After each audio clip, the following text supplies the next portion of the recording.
Danes v oddajo vabimo še enega strokovnjaka in gosta, to je Ahmed Husaj. Je politični svetovalec, ki se nam oglaša iz Maname v Bahrajnu.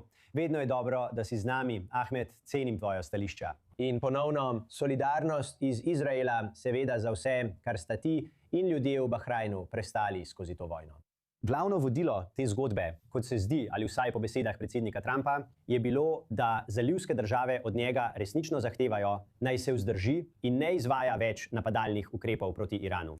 Veš, nekoliko smo zmedeni in se sprašujemo, kako točno je to in zakaj bi bilo tako.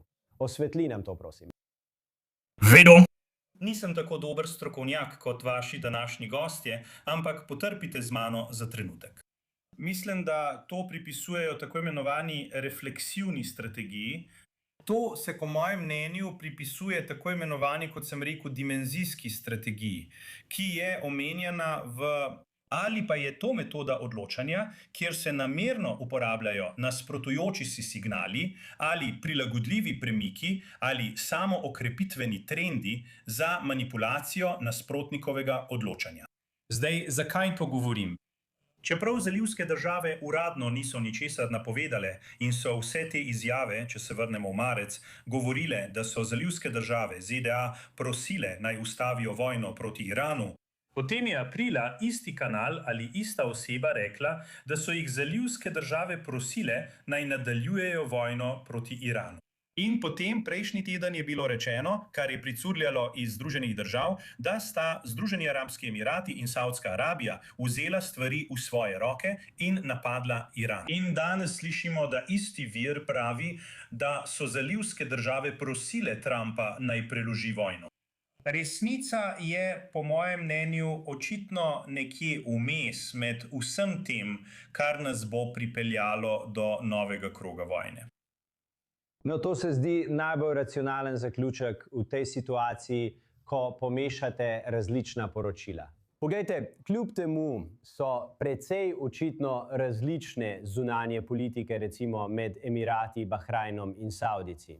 Kdo vodi politiko ZCC v tem soočanju z Iranom? Kdo se zdi, da resnično določa smer naprej? No, pred 2 tednoma je bil pomemben sestanek v Džedi, ki je v bistvu zbral vse voditelje zaliva razen Omana. Ko rečemo po vojni, kdo vodi zaliv, je to nevarna izjava in nas lahko zavede v razumevanje stvari na nasproten način, kot so danes.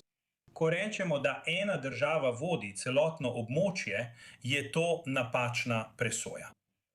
Med tistim srečanjem v Džedi je bilo sprejetih veliko ukrepov, veliko odločitev enakopravno.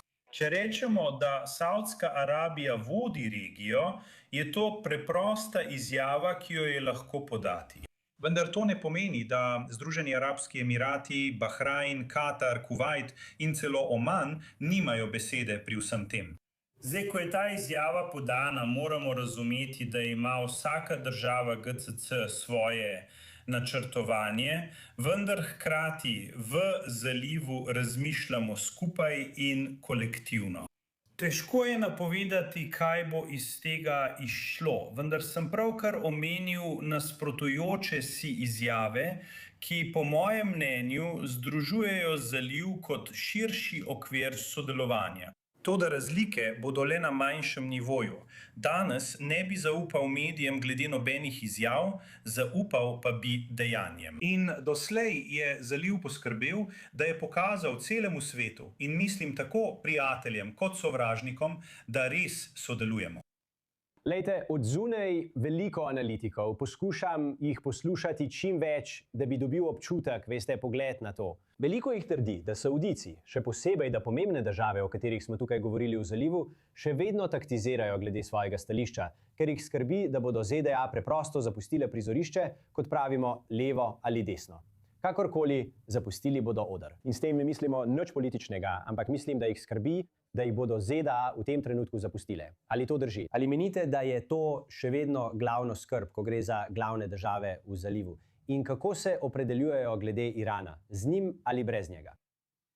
Popolnoma se strinjam s to izjavo. Od prvega dne vojne je bila največja skrb, da bi Izrael in Združene države zapustile vojno na pol poti, kar bi nas v bistvu pustilo z Iranom, ki bi prišel iz svojega brloga.